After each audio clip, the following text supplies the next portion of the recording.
મને કર્મમાં કર્તૃત્વનું અભિમાન નથી અને ફળમાં ભોક્તૃત્વનું અભિમાન નથી. આ મેથેમેટિકલ ઇક્વેશન જેવું લાગે છે. પણ રોજબરોજના જીવન વ્યવહારમાં થતા કર્મમાં કર્તૃત્વને ભ્રમ તરીકે કેવી રીતે ઓળખી શકાય? ના એવું આ કશું કરવાની વસ્તુ નથી,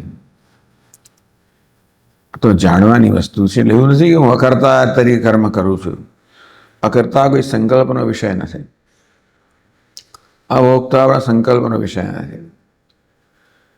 એ આપણી આંતરિક ઉન્નતિને કારણે જન્મતી સ્થિતિ છે. અંતઃકરણ શુદ્ધિ અને જ્ઞાનને કારણે જન્મતી સ્થિતિ છે. એટલે હા, તમે ભાવના બહુ તો કરી શકો કે ઈશ્વર દ્વારા કર્મ થઈ રહ્યું છે, એ જાતની ભાવના જરૂર કરી શકાય. પણ અકર્તા કર્તૃત્વ એ જ્ઞાનનો વિષય છે, અભોક્તૃત્વ પણ જ્ઞાનનો વિષય છે.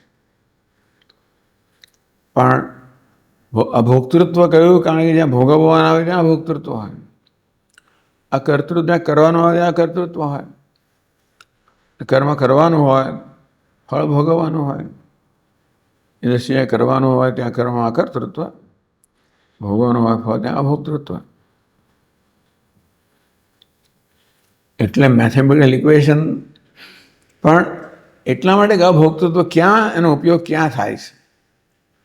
અકર્તૃત્વ અને ભોક્તૃત્વ શબ્દોનો પ્રયોગ તો કરતા હોઈએ, ભાઈ ક્યાં લાગુ પડે છે કહેવા માટે કે ભાઈ કર્મ કરતી વખતે કર્તૃત્વ આવી જ જતું હોય છે, ને ફળનો અનુભવ કરતી વખતે ભોક્તૃત્વ આવી જ જતું હોય છે સ્વભાવ પ્રમાણે. એટલે ત્યાં સાવધાનીપૂર્વક અને જ્ઞાનપૂર્વક આ કર્તૃત્વ બુદ્ધિનો ધર્મ છે, ભોક્તૃત્વ એનો ધર્મ છે. હું તો દ્રષ્ટા છું, સાક્ષી છું. કર્મ થઈ રહ્યો હોય ત્યારે આ પ્રકારની દ્રષ્ટિ એ જ્ઞાનમાં નિષ્ઠાની અપેક્ષા રાખે છે. એવા વિક્ષેપો જેટલા અંશે બધો દૂર થઈ ગયા મનમાંથી. મોટી વસ્તુ છે નિષ્ઠા, ધ્યેય છે. સ્વામીજી, આમાં તો એક છટકબારી જેવું બી રહે કે ક્યારેક કોઈ આમ પાપ કર્મ પ્રકૃતિ દ્વારા થતું હોય ત્યારે બુદ્ધિ એવો નિશ્ચય કરી લે કે આ તો હું ક્યાં કરું છું, આ તો પ્રકૃતિ કરી રહી છે. હા, એ બુદ્ધિની દ્રષ્ટિ હોય તો બરાબર છે, માત્ર શબ્દો હોય એવું બરાબર નથી.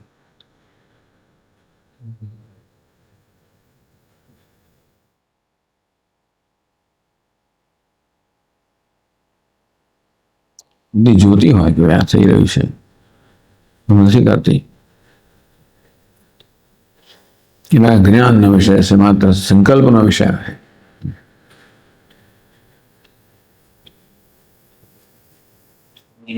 કર્મ કરતા ભાવ કઈ રીતે એટલે સ્વામીજી ઘણું સુંદર રીતે સમજાવ્યું. એટલે સ્વામીજી, પ્રશ્ન એ નથી કે રોજબરોજના જીવન વ્યવહારમાં આ જે છે કર્મમાં કર્તૃત્વનું અભિમાન ન હોય વગેરે. એટલે રોજબરોજના જીવન વ્યવહારમાં થતા કર્મો વખતે કર્તૃત્વને ભ્રમ રૂપે કેવી રીતે છે સમજી શકીએ? સીધી સાદી વસ્તુ છે કે કર્મ કરતી વખતે ઈશ્વરાર્પણ બુદ્ધિ હોય એ ધીમે ધીમે વધતા અર્પણ કરતા ઈશ્વર નજીક આવતા જઈએ.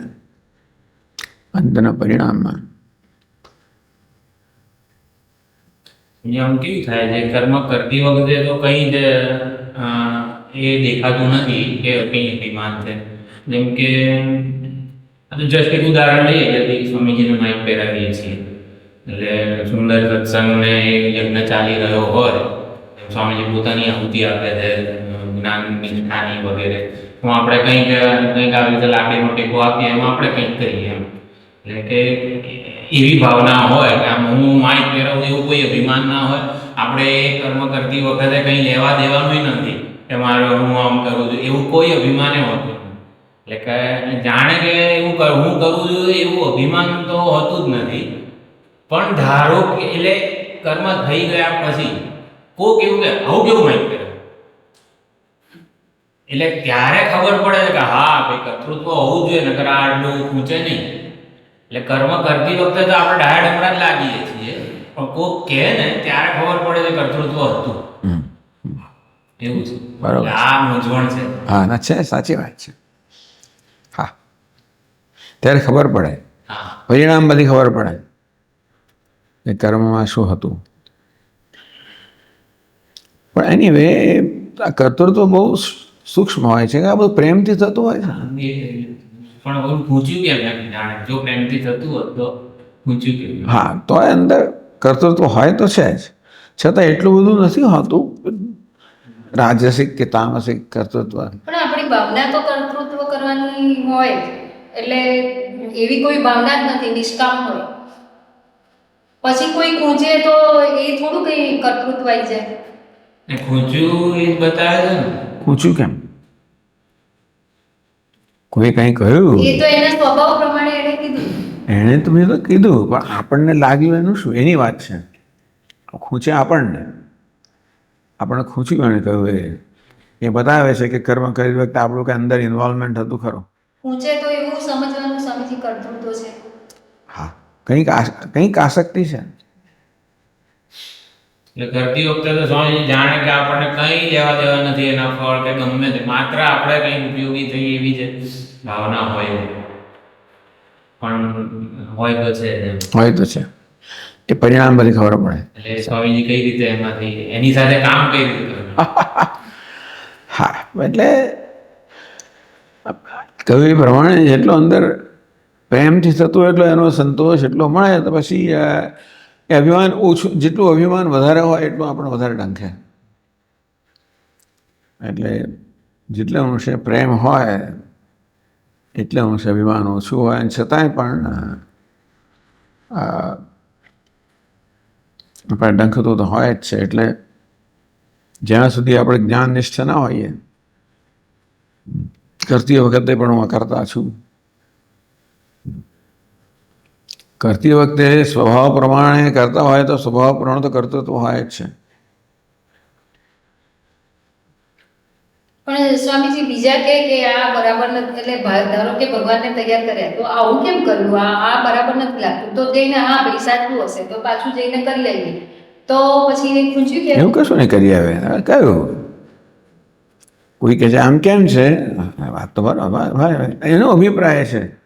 મૂળ વસ્તુ એ છે ને કે કોઈ કંઈક ટીકા કરે તો આપણામાં આટલી 2 પોઈન્ટ એટલે 2 સ્ટેપ રિસ્પોન્સ હોય. એટલે કે ભાઈ ચલો એણે કહ્યું છે, એનો અભિપ્રાય છે, અને મને ડંખે ક્યારે હું એને મારો અભિપ્રાય બનાવું ત્યારે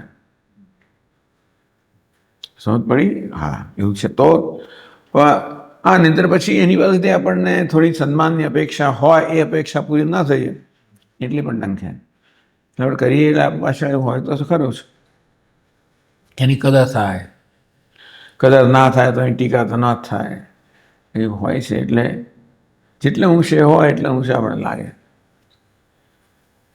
અને આપણું કર્તૃત્વ હોય છે. ભગવાનને શણગારી ત્યારે પણ સૂક્ષ્મ રૂપે હશે. હવે વાત સાચી છે. આવું કેવું ફેરવે, આવું કેવું રંગ પસંદ કરે, આવું કેવું છે. ધારો કે ભગવાન એવું બોલે કે આ વાઘા નહીં ગમતા, અને આપણને એટલે આ તો એ એવા છે લોકો. હા, હા, લાલાએ આજે તો એ તો કાઢી, પાડી જ નાખે. લાલાએ, એને ના હોય તો પાડી જ નાખે. હા, એ બધું ભક્ત લોકો કહેતા હોય છે. આજે લાલાને ગમ્યું નથી, કે લાલો ખુશ નથી, આજે લાલો ખુશ, એવું કહેનારા છે બધા ભક્તો. બીજું માગે છે એવું કહેનાર. હા, એટલે કે આજે મને આમ જરૂર છે, આવી જરૂર છે, એ બી માં એ તો કહેનાર. ઘણું બધું તાદાત્મ્ય છે. એ લાલો એટલો લાઈવ થઈ ગયો છે એમની માટે. એ કોઈ માત્ર મૂર્તિ નથી, એટલું બધું તાદાત્મ્ય એ લોકોને હોય એની સાથે. ને સાચું પણ હોય એવું. હા હા હા. હા, થાય જેટલું તાદાત્મ્ય તમારું હોય. કે real. એટલે આપણે જે ઇન્ફ્યુઝ કરી છે એનામાં એવી ચેતના, આપણા પોતાના ભાવ દ્વારા જ એનામાં ચેતના ઇન્ફ્યુઝ થાય છે એ પછી આપણને પ્રતિભાવ મળે છે. બહુ વર્ષો પહેલાની દિવાળીની પૂજા વખતની વાત છે. એટલે નંદિની બેન ગણપતિ દાદા આટલા નાના હોય એટલે ડ્રાયફ્રૂટ